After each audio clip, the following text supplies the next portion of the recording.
خاطر اهلا وسهلا مرحبا بكم يا جماعة الخير صباح الخير عليكم زول الفلاون والسلام عليكم. J'espère que vous vous portez bien, j'espère que tout se passe bien pour vous, votre santé surtout, faites très attention à votre santé.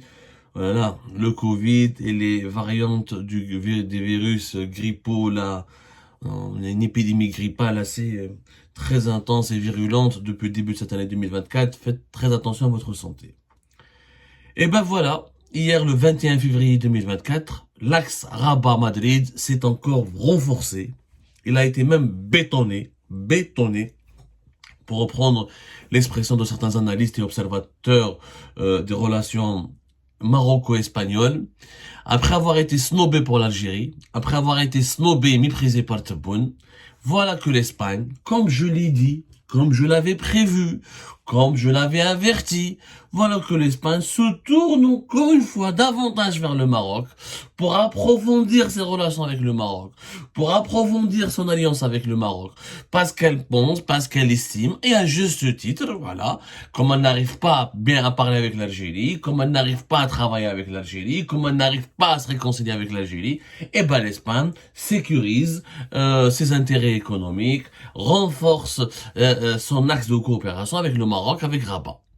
Voilà, une semaine à peine, 10 jours, le 12 février, même pas 10 jours, 9 jours à peu près, une semaine, le 12 février 2024, l'Espagne et l'Algérie devaient se réconcilier avec cette visite importante du chef de la diplomatie espagnole, José Manuel Alvarez, qui devait venir à Alger, qui devait être reçu par Abdelmajid Tebboune dans une audience officielle qui devait être accordée, au cours de laquelle l'Algérie et l'Espagne devaient commencer un processus de réconciliation pour tourner définitivement la page d'une année et demie de crise, de guerre froide politique et diplomatique et d'un bras de fer et de sanctions économiques décidées par l'Algérie à l'encontre de l'Espagne.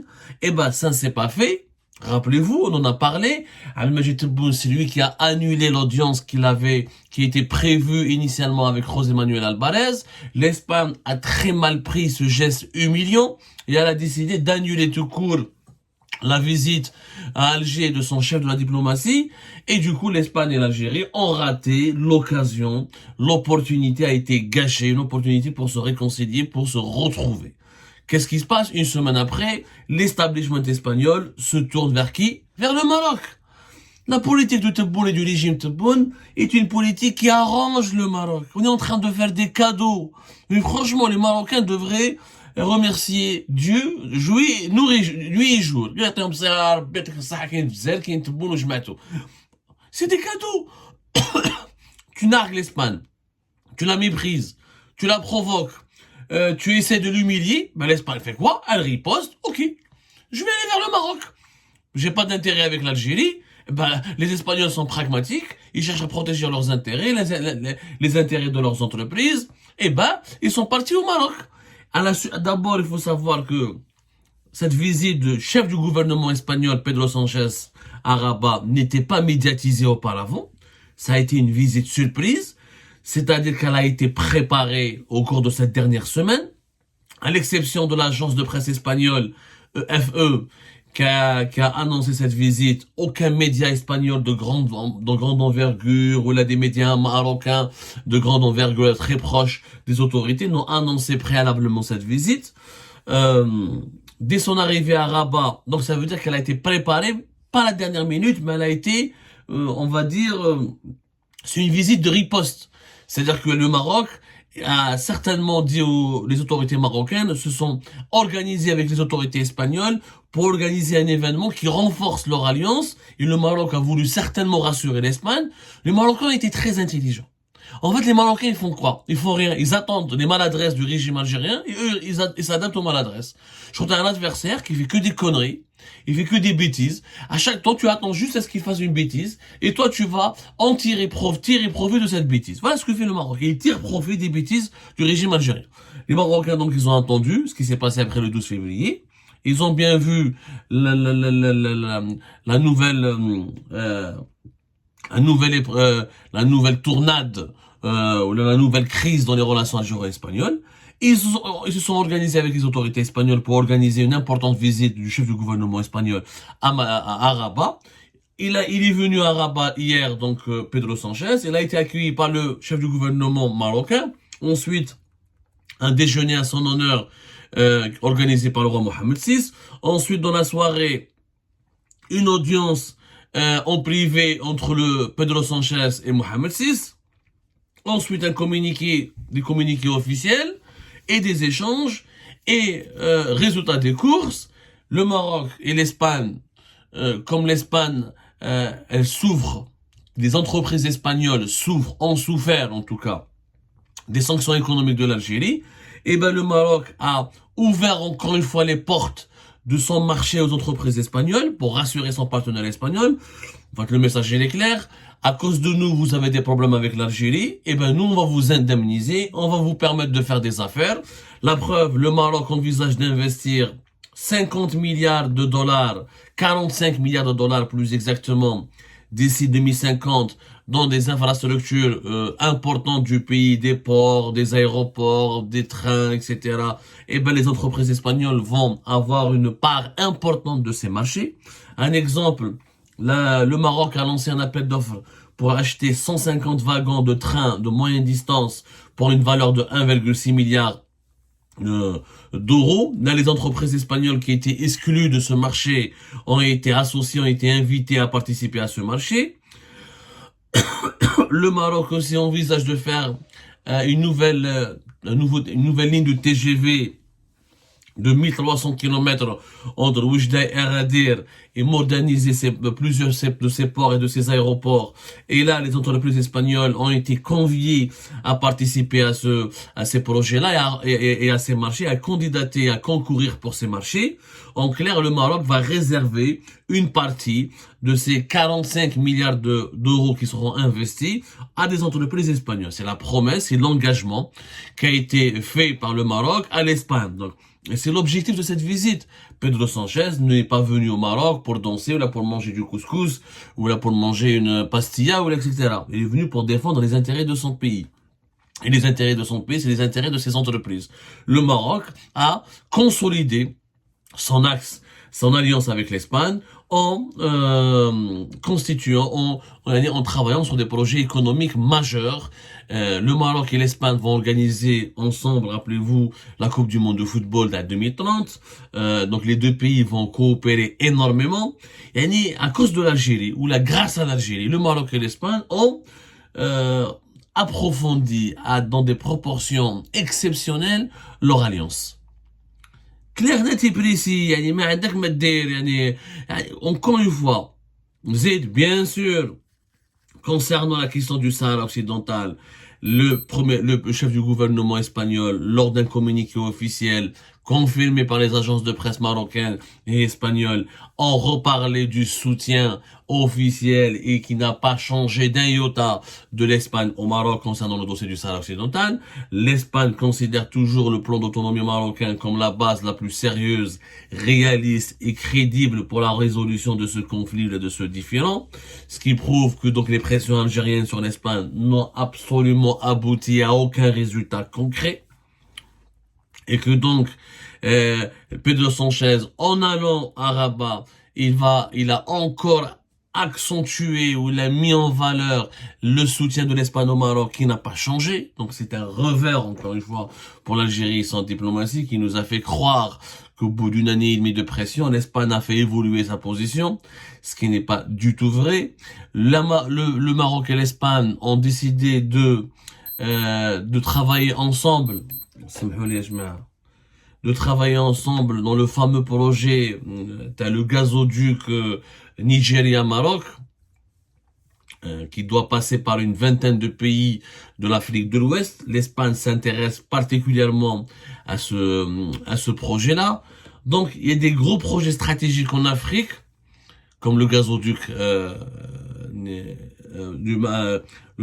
africain-atlantique Nigeria-Maroc, et d'autres projets dans le continent africain, imaginés par le Maroc, qui intéressent l'Espagne et et l'Espagne va s'impliquer et l'Espagne va s'impliquer dans ces projets-là. Donc le couple l'axe Madrid-Rabat s'est renforcé, s'est consolidé et va même s'étendre à l'ensemble du continent africain. Voilà ce que nous coûtent les maladresses du régime algérien. Il y a une relation directe. Cette visite n'était pas prévue. Elle n'était pas annoncée. Elle a été préparée durant cette dernière semaine. Et ça se voit dans son déroulement, dans son organisation. C'est une riposte au geste, à l'attitude de l'Algérie par rapport à l'annulation de la visite de José Manuel Alvarez à Alger. Ça se voit. C'est-à-dire que le Maroc et l'Espagne s'affichent ensemble pour dire, voilà, nous n'avons pas peur de l'Algérie. L'Algérie, c'est elle qui sème le trouble dans la région. C'est elle qui ne veut pas de la paix dans la région. C'est elle qui ne veut pas de relations de bon voisinage. On a des gros projets de coopération. On a de grandes ambitions. On est d'accord ensemble. Et il y a une harmonie dans notre relation. Il n'y a pas de problème. Et nous sommes l'exemple ce qui est d'ailleurs vrai, hein. L'Espagne et le Maroc sont devenus l'exemple du bon voisinage d'un pays européen, africain. Il est possible d'être deux pays de deux continents différents et d'être le voisin et d'entretenir d'excellentes relations de voisinage et voire de coopération stratégique. Et pourtant, entre le Maroc et l'Espagne, il y avait quand même des relations très houleuses, voire très compliquées. Il y a souvent eu, dans l'histoire, les 3 ou 4 dernières décennies, des crises politiques très graves, notamment autour de la question de la migration, autour du statut de Melilla et Ceuta, autour de la question du Sahara occidental, etc., etc. Ça n'a jamais été aussi simple. Aujourd'hui, il y a une lune de miel. Il y a une véritable lune de miel. Le Maroc et l'Espagne sont en train de filer le parfait amour. Pourquoi? Parce qu'il y a l'Algérie en face, qui fait du chantage, qui fait de la pression de façon maladroite, qui essaye d'imposer son propre agenda de façon très brutale et agressive. Et du coup, cette agressivité, cette brutalité, elle a créé l'effet inverse qui est recherché par l'Algérie. C'est-à-dire, elle permet aux pays ciblés par l'agressivité de l'Algérie de se fédérer ensemble, de s'allier ensemble pour se protéger. On est en train de fédérer nos adversaires contre nous et autour de nous. Et c'est malheureux. C'est malheureux. Voilà, on va voir ce qu'il a dit on va lire un peu ce qu'il a déclaré le chef du gouvernement espagnol. Avec ma visite au Maroc, nous donnons un nouvel élan à notre coopération dans tous les domaines et nous consolidons un modèle de voisinage constructif fondé sur la confiance et le respect mutuel.